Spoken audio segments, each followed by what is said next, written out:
سبب امي. شايفين الراجل ده يا جدعان اللي قاعد ده؟ الراجل ده يا جماعه انا بقالي اسبوع شايفه على الوضع ده، ولا بيشرب سجاره ولا بيتعاطى حاجه، بس امره غريب. انا حبيت اصوره من غير ما ياخد باله عشان اعرف ظروفه ايه. تعال نشوفوا يا جماعه الراجل ده ظروفه ايه. السلام عليكم.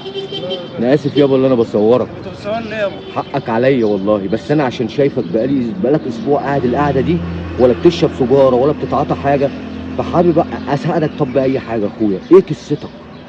امي. لا حول ولا. سبب امي. مالها يابا امك؟ سابتني ومشت. كانت بتصحيني من الفجر، وكانتش تنام الا ما اخش البيت، لا حول. وما كانتش ترضى تاكل الا ما اكون انا الا ما اجي. اثرت فيا جامد. لا اله الا الله.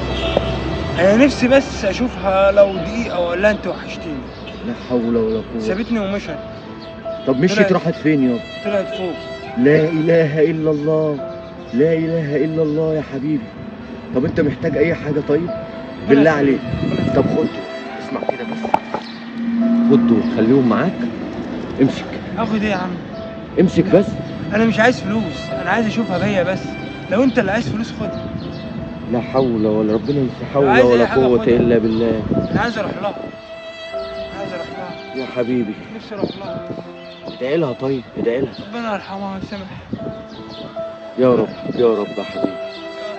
متزعلش إن أنا صورت يا أبويا، حقك عليا. ولا يهمك.